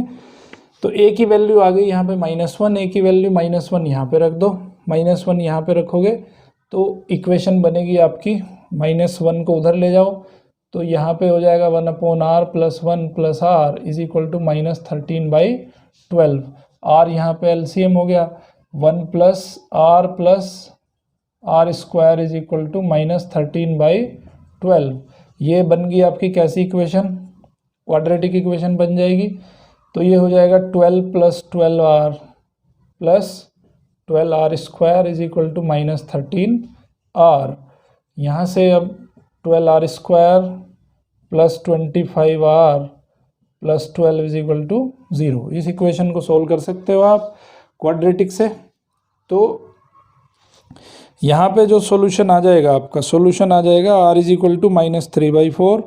2 सॉल्यूशन यहाँ पे बनेंगे आपके, कैसे बनेंगे, एक बनेगा -3/4, r = -3/4। मैं इसको सोल्व नहीं कर रहा हूँ, quadratic equation already 8th class में मैंने सिखाया आपको कैसे सोल्व करना है।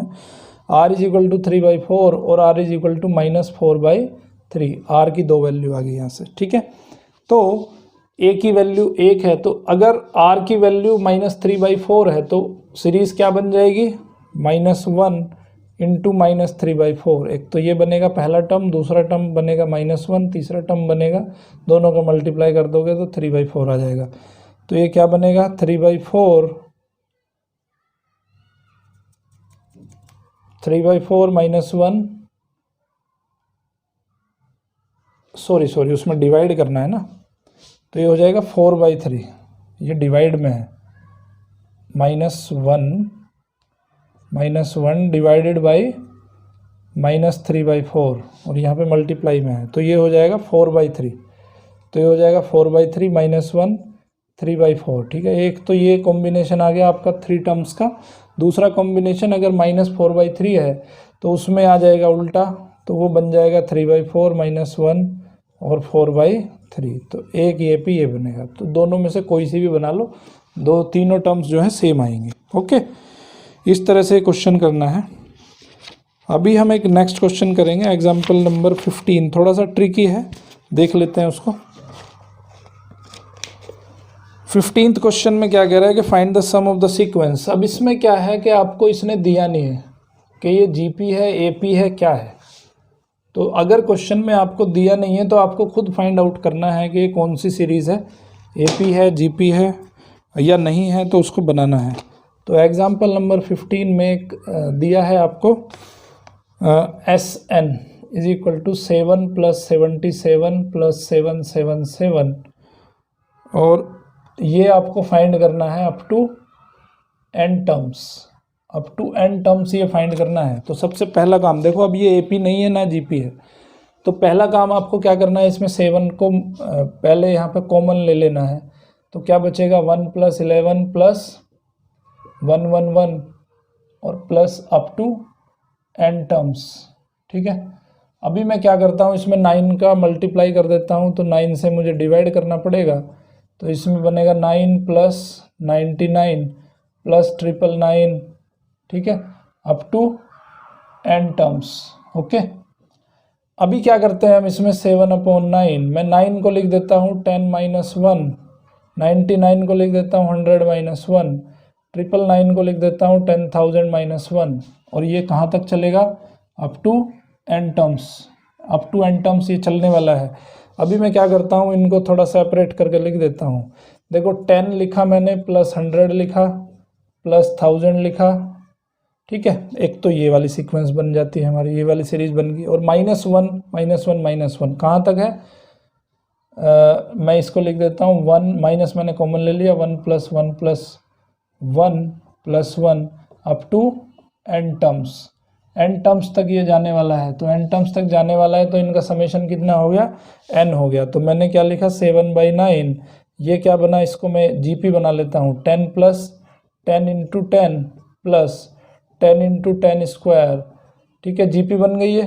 Up to n terms, up to n terms जाने वाली है, और इसका सबका समेशन कितना आ जाएगा, n आ जाएगा। तो ये GP हो गई आपकी, जिसके अंदर a की वैल्यू जो है 10 है और r की वैल्यू भी 10 है, ठीक है। तो फॉर्मूला लगा दोगे वो वाला, तो आंसर क्या आ जाएगा, 7/9, और r की वैल्यू जो है 10 है, तो ये वाला फॉर्मूला रखेंगे, तो 10 into r to the power n, 10 to the power n minus 1 upon r minus 1, यानी कि 10 माइनस 1, और यहाँ पे माइनस 9 आ जाएगा। तो ये आ जाएगा 7/9, ठीक है। ये हो जाएगा 10 into 10 to the power n minus 1 upon 9 minus n, okay.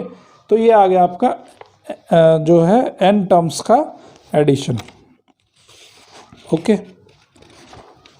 इस तरह से फाइंड करना है। तो कभी कभी क्या है कि सीरीज आपकी GP भी नहीं दी होती है, AP भी नहीं दी होती है, तो आपको उसको बनाना पड़ेगा AP या GP। गुड। तो इसमें थोड़ा सा ट्रिक था, इसलिए मैंने इसको करवाना ज़रूरी समझा, ओके। अभी देखते हैं हम एग्जाम्पल नंबर 16th एग्जाम्पल में क्या कह रहा है वो, ए पर्सन है 2 पेरेंट्स। अब इसका जैसे हमने वहाँ पे पढ़ा था AP के अंदर, इसका जनरल यूज़ क्या है, ए पर्सन है 2 पेरेंट्स, उसके 2 पेरेंट्स हैं, ठीक है। 2 पेरेंट्स के कितने ग्रैंड पेरेंट्स हैं, 4 ग्रैंड पेरेंट्स हैं, 8 ग्रेट पेरेंट्स हैं, और इसी सीक्वेंस में चल रहे हैं वो।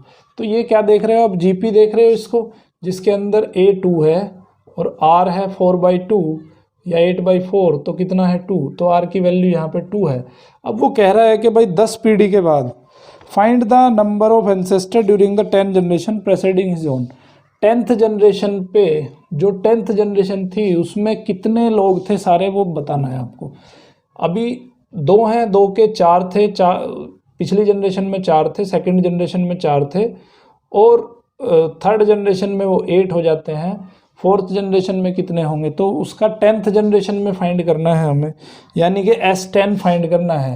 S10 कैसे फाइंड करेंगे, A की वैल्यू 2 है और R की वैल्यू भी 2 है, 2 to the power 10 minus 1 upon 2 minus 1, ठीक है।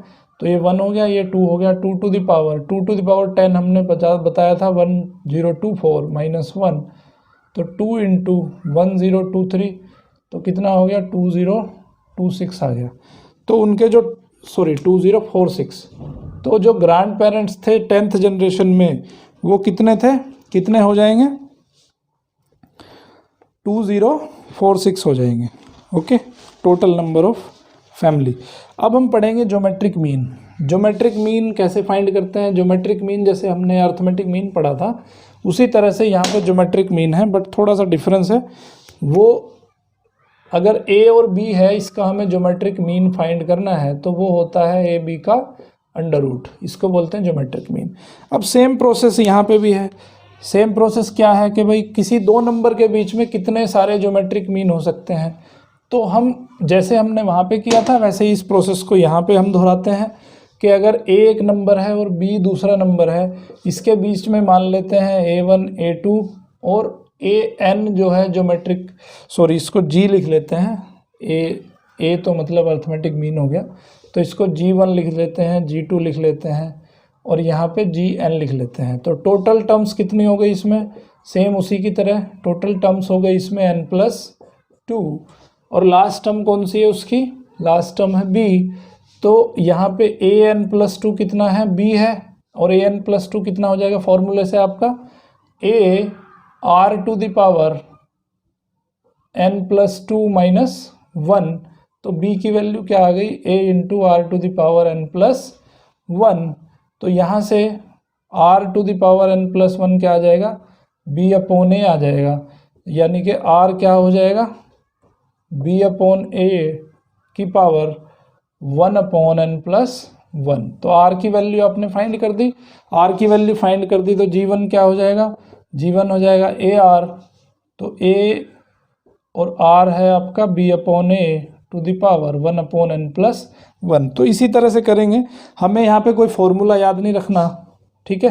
तो gn हो जाएगा ar⁴n, या इसको लिखेंगे a b/a⁴n/n+1। तो जैसे हमने एपी में कोई फॉर्मूला याद नहीं किया था, उसी तरह यहाँ जीपी में भी कोई फॉर्मूला याद नहीं करेंगे, बस इसको जो है कंसेप्ट से करेंगे हम, ठीक है। तो अभी एक एग्जांपल लेते हैं तो समझ में आ जाएगी ये चीज़ कैसे किया हमने। ओके, एग्जांपल नंबर 17 दिया आपकी बुक में। 17 में क्या कह रहा है वो, insert 3 numbers between 1 and 256। 1 and 256 के बीच में हमें 3 नंबर डालने हैं और ये तीनों जो है जीपी में होने चाहिए। तो टोटल नंबर ऑफ A5 कितना है, A5 है आपका, देखो यहाँ से A की वैल्यू 1 है और L की वैल्यू यहाँ पे 256 है। L को कह दूँ मैं A5 कह दूँ, A5 is 256।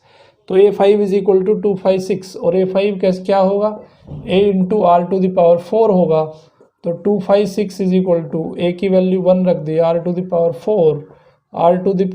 Is equal to 256, है ना।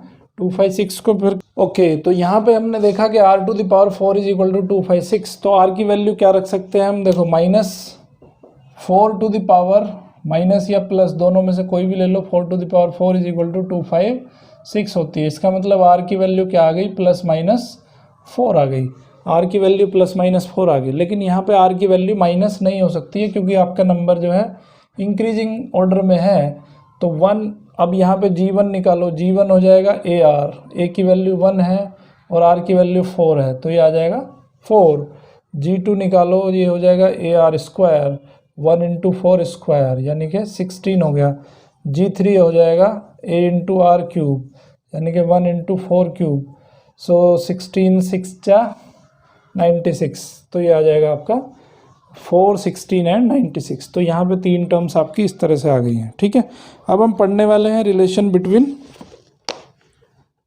64 relation between AM and GM। Relation पढ़ेंगे AM और GM के बीच में।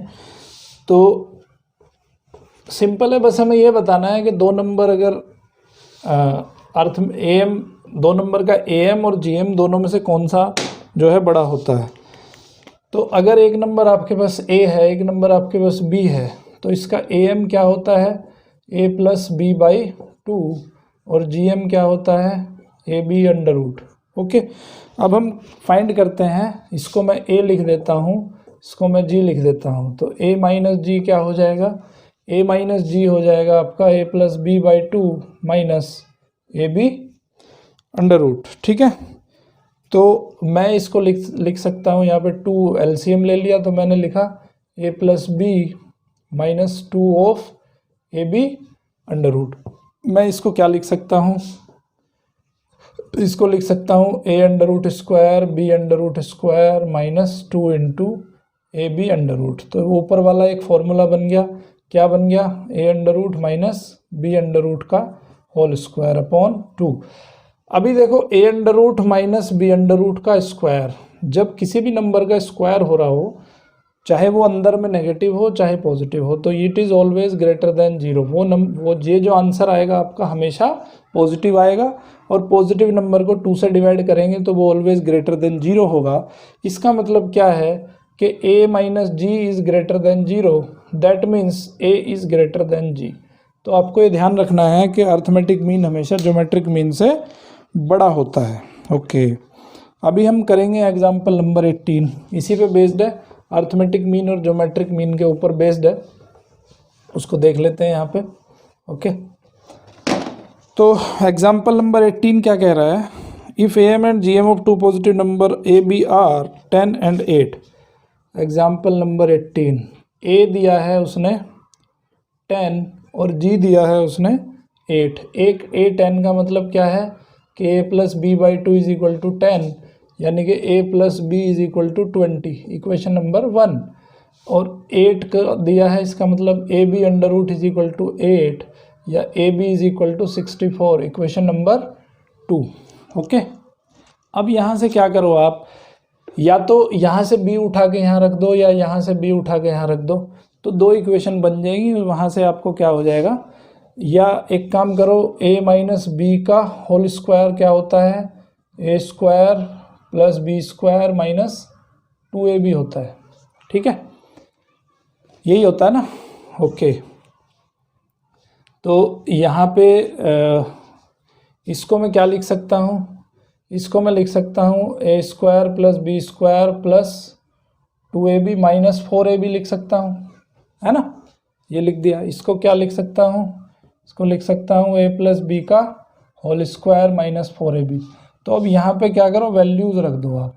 तो यहाँ से a माइनस बी का होल स्क्वायर आ जाएगा, इसकी वैल्यू क्या है 20 है, तो ये हो जाएगा 400 माइनस 4 इंटू ए बी कितना है 64 है, तो 400 माइनस 4 6 जा 4 4 जा 16, 4 6 जा 24 एंड 25 256, तो ये आ जाएगा आपका 144 आ गया। a माइनस बी का whole square, a minus B का whole square is equal to 144। तो यहाँ से a माइनस बी की जो वैल्यू आ गई वो आ गई प्लस माइनस 12। ठीक है, प्लस माइनस 12 आ गई। तो दोनों इक्वेशन को सोल्व कर लो, 1 और 2 को। 1 और 2 को जब सोल्व करेंगे दोनों को प्लस कर देंगे, तो अगर ये प्लस 12 है तो b से b कैंसिल हो गया, 2a इज इक्वल टू 8 आ जाएगा, 2a इज इक्वल टू 8, तो a की वैल्यू आ जाएगी 4। अगर हम प्लस 12 रख रहे हैं, माइनस 12 रख रहे हैं तो क्या होगा,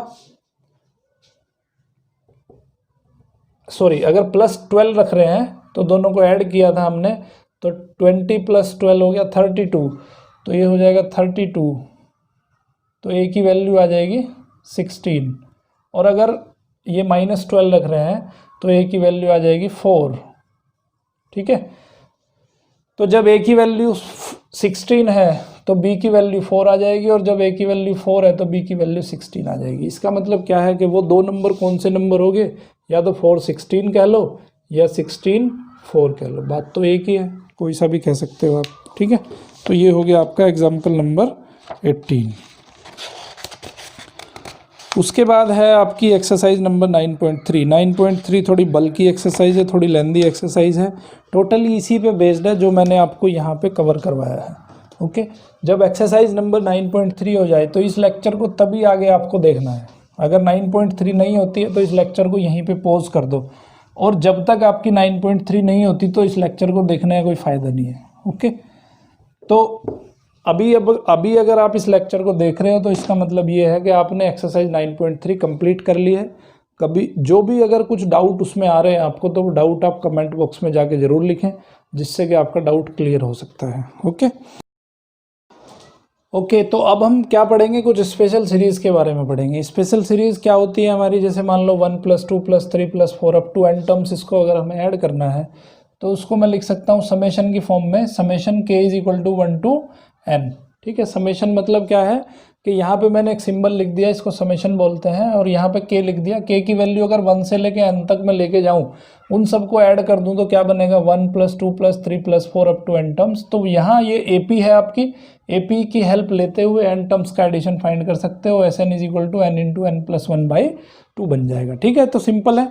अब अगर इसका एडिशन करना है हमें, 1 square 2 square 3 square plus up to n square, अगर हमें इसका एडिशन करना है तो मैं इसको समेशन की फॉर्मेशन में कैसे लिख सकता हूँ, summation k = 1 to n and k square. ठीक है, या अब इसका समेशन फाइंड करने के लिए हमें एक ट्रिक लगानी पड़ेगी। ट्रिक क्या लगानी पड़ेगी, हमने एक फॉर्मूला पढ़ा है k - 1 का whole cube = k³ - 1 - 3k² + 3k।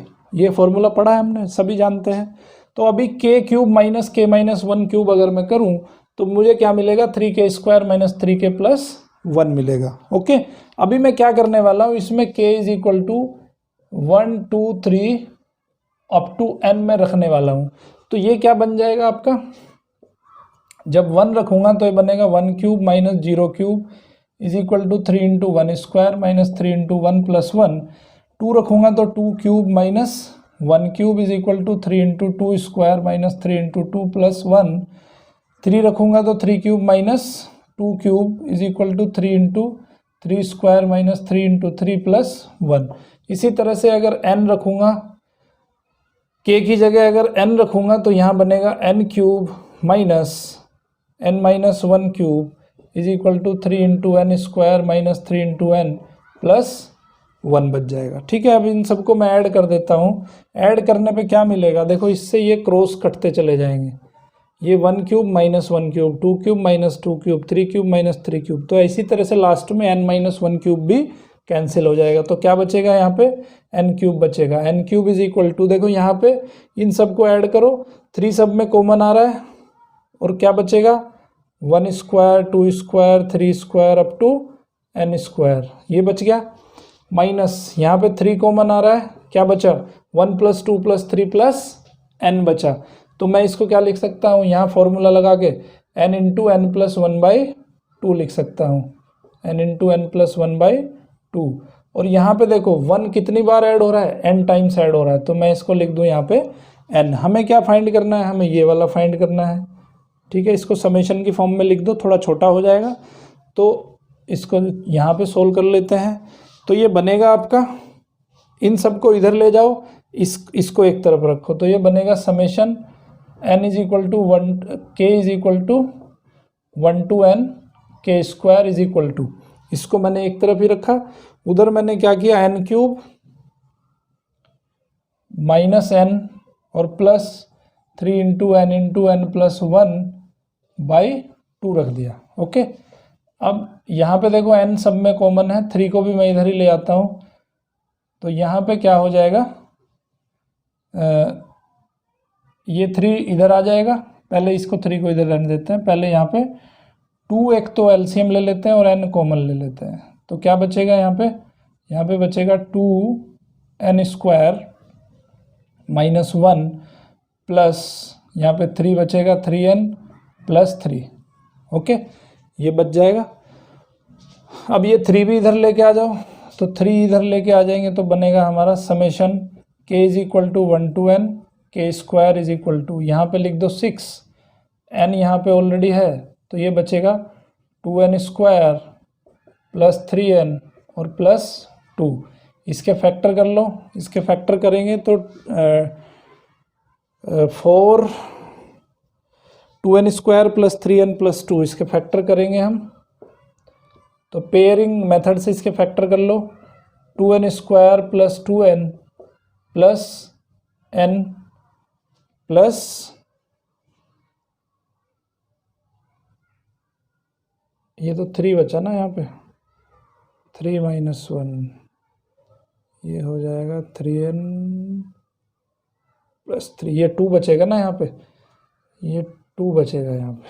Okay, तो यहाँ पे बच जाएगा हमारा 1, तो ये हो जाएगा n प्लस 1। ओके, अब यहाँ पे आ जाएगा 6, यहाँ पे n हो जाएगा, ये 2n यहाँ पे कॉमन ले लो, 2n कॉमन लेंगे तो n प्लस 1 बचेगा, यहाँ पे 1 कॉमन ले लो, n प्लस 1 बचेगा अपॉन 6।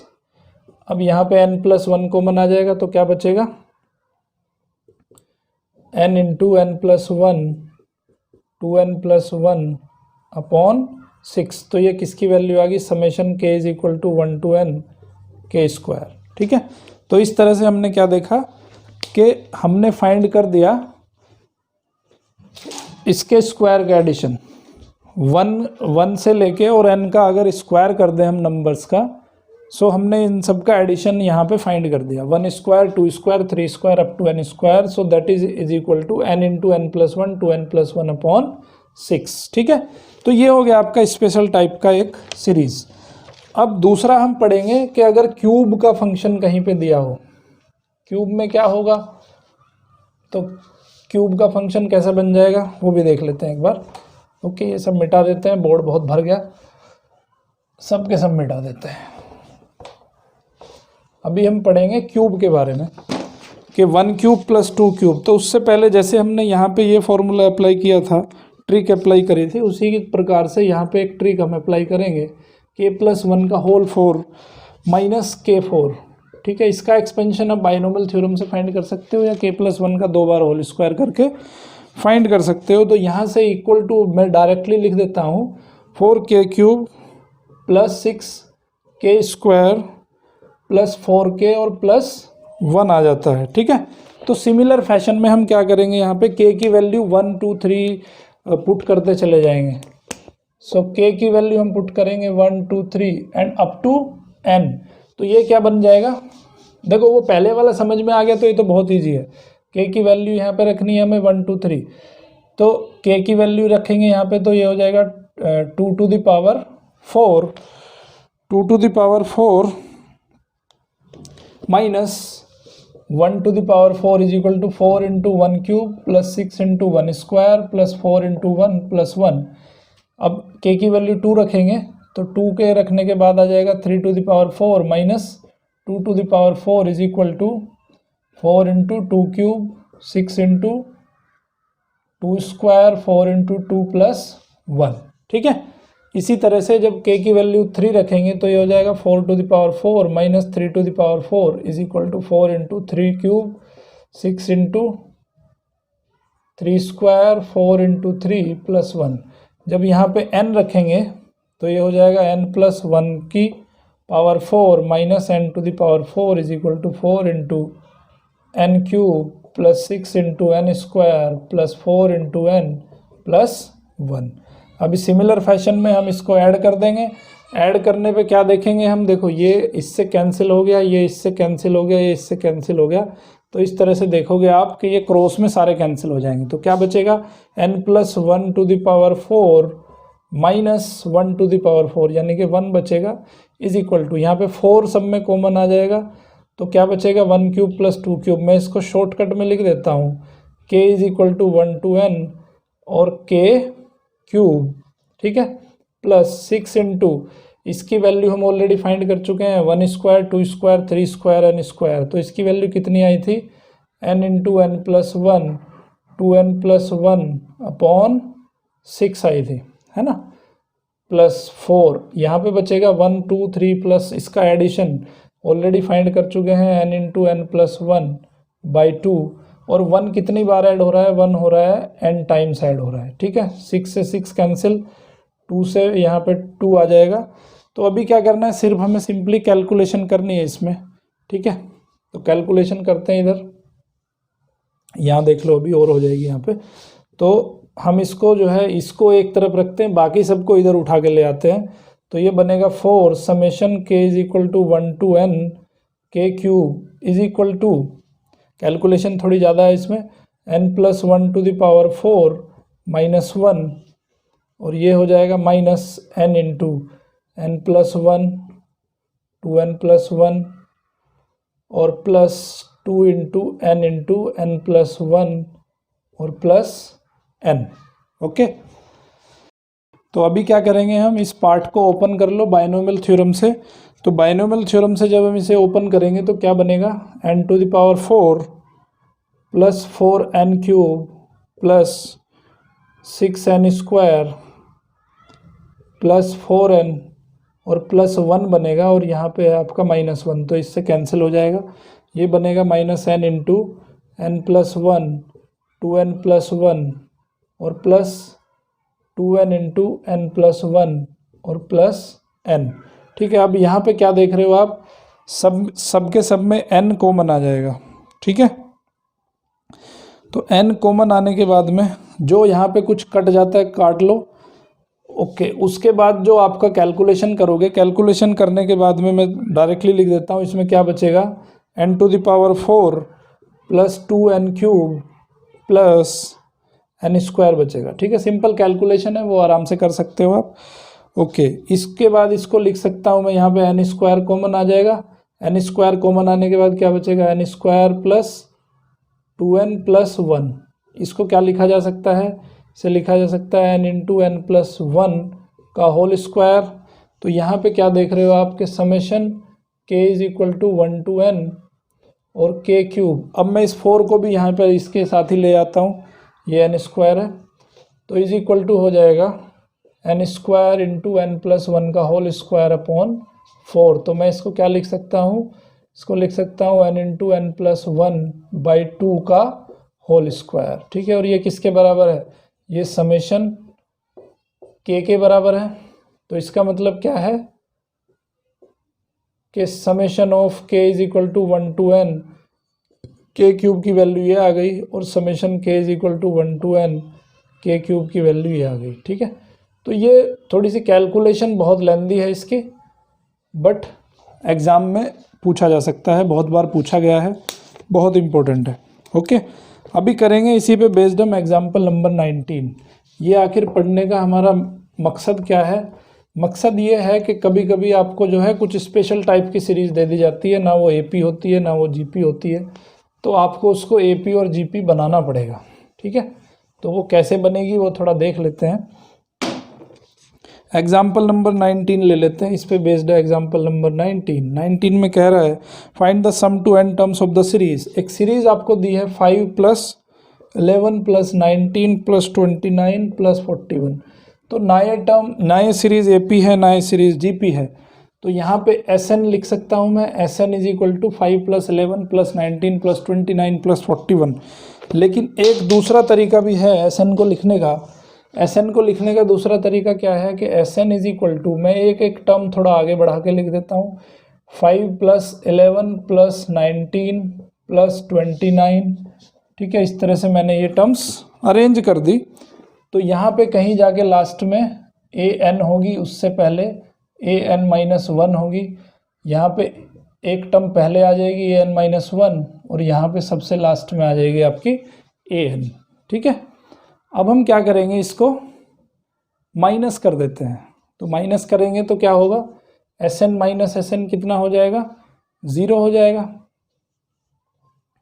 तो यहाँ पे आ जाएगा 0, 0 इज इक्वल टू ये हो जाएगा आपका 5 + 11 - 5 6 हो जाएगा, 19 - 11 8 हो जाएगा, 29 - 19 10 हो जाएगा, 41 - 29 12 हो जाएगा। ठीक है, तो इस तरह से आप क्या देख रहे हो, यहाँ पे क्या आ जाएगा an-1 और प्लस यहाँ पे आ जाएगा an।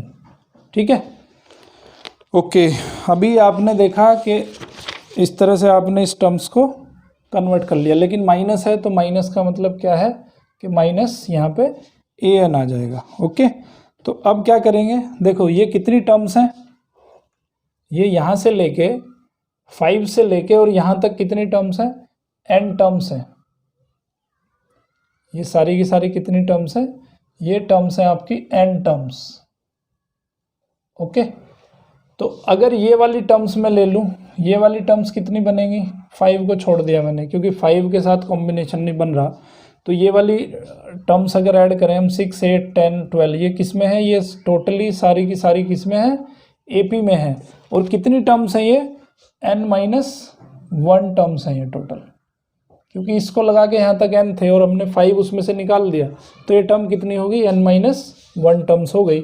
an को उठा के इधर ले आओ, तो an इज इक्वल टू क्या आ गया, 5 प्लस, इसको सबको ऐड कर दो तो AP है, AP का फॉर्मूला लगा दो, n-1 टर्म है तो n-1/2, 2a 2 × 6 प्लस n-1 और एक बार और -1 इंटू d कितना है, 2 है, 8 - 6 जो है 2 है, तो ये आ जाएगा 5 प्लस n-1/2, 2 6 12 हो गया, n-2 इंटू 2 हो गया, इसको मैंने लिख दिया 5 प्लस n-1/2, 12 प्लस 2n-4, तो ये हो जाएगा 5 प्लस n-1/2, ये हो जाएगा 2n प्लस 8, 2 कॉमन है यहाँ पे, 5 प्लस n-1, 2 कॉमन ले लिया तो बचेगा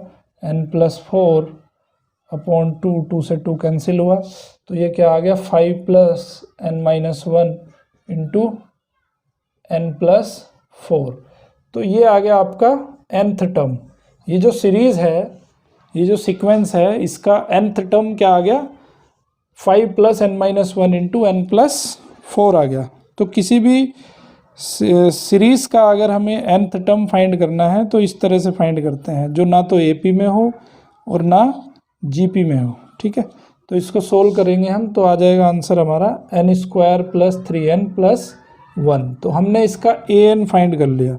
an अगर किसी सीरीज़ का फाइंड हो जाता है तो हम इजीली उसका sn भी फाइंड कर सकते हैं। अब इसका sn हम फाइंड करेंगे, ठीक है। sn कैसे फाइंड करेंगे, समेशन लगा देंगे दोनों तरफ। ओके, अभी अगर किसी सीरीज़ का आपको an दिया हो तो उसका sn भी आप इजीली फाइंड कर लेंगे बहुत आसानी से। तो इसका क्या करेंगे, हम समेशन करेंगे। तो sn will be summation an, ठीक है। तो समेशन यहाँ पे हो जाएगा summation of n² summation of 3 बाहर ले लेंगे और समेशन ऑफ 1, कितने टर्म्स के लिए, n टर्म्स के लिए। तो समेशन ऑफ n² हम पढ़ चुके हैं, n into n + 1 sorry n into n + 1 2n + 1/6 ये पढ़ चुके हैं हम, प्लस 3 इंटू समेशन n क्या पढ़ा था हमने, n इंटू n + 1/2, और 1 को अगर n टाइम्स ऐड करें तो कितना आएगा, n आ जाएगा, ठीक है। इसको सोल्व करके अगर आंसर लिखोगे आप तो सोल्व करके आंसर हो जाएगा n इंटू n + 2 n + 4/3। तो इस तरह से आ जाएगा आंसर। तो जब कभी भी आपकी अगर ना AP दी है ना GP दी है तो इस तरह से हम उसका जो है पहले nth टर्म फाइंड करेंगे। nth टर्म फाइंड करने का तरीका ये बता दिए। ये क्वेश्चन बहुत इंपॉर्टेंट है, कॉम्पिटिटिव एग्जाम्स में पूछा जाता है और आपके बोर्ड एग्जाम्स के नज़रिए से भी बहुत इंपॉर्टेंट है। अभी एग्जाम्पल नंबर 20 दिया है, उसने पूछा है कि किसी nth टर्म जो है an दिया है n इंटू n + 3, तो इसको पहले लिख लो, n² + 3n हो जाएगा। तो समेशन पूछा है, sn पूछा है, sn हो जाएगा समेशन an। तो इसको लिखेंगे summation n² summation 3n, n² हो जाएगा n इंटू n + 1 2n + 1/6 + 3, इसको लिखेंगे n इंटू n + 1/2। तो ये हो जाएगा n इंटू, मैं डायरेक्टली लिख देता हूँ, n इंटू n + 1 n + 5/3, ये आ जाएगा आंसर। तो इस तरह से एक्सरसाइज नंबर 9.4 पे हम आ गए हैं। 9.4 आपको जो है खुद करनी है। अगर कोई डाउट आता है आपको तो पूछ सकते हो आप कमेंट बॉक्स में जाके। चैप्टर बहुत लेंदी है बट बहुत इंपॉर्टेंट चैप्टर है, कॉम्पिटिटिव एग्जाम्स के नज़रिए से भी और आपके 12th का जो एग्ज़ाम है उसके नज़रिए से भी बहुत इंपॉर्टेंट है। तो अगर कोई भी सजेशन है आपका इस लेक्चर को लेके तो सजेशन आप अपने कमेंट बॉक्स में दे सकते हैं। कोई भी डाउट है तो वो भी कमेंट बॉक्स में पूछ सकते हैं। और चैनल को सब्सक्राइब करना ना भूलिए, मैथ किंग मेकर को देखते रहिए। मैथ किंग मेकर सब्सक्राइब कर दीजिए और ज़्यादा से ज़्यादा बच्चों तक शेयर करिए इसको, जिससे कि सभी की हेल्प हो जाए। Thank you very much.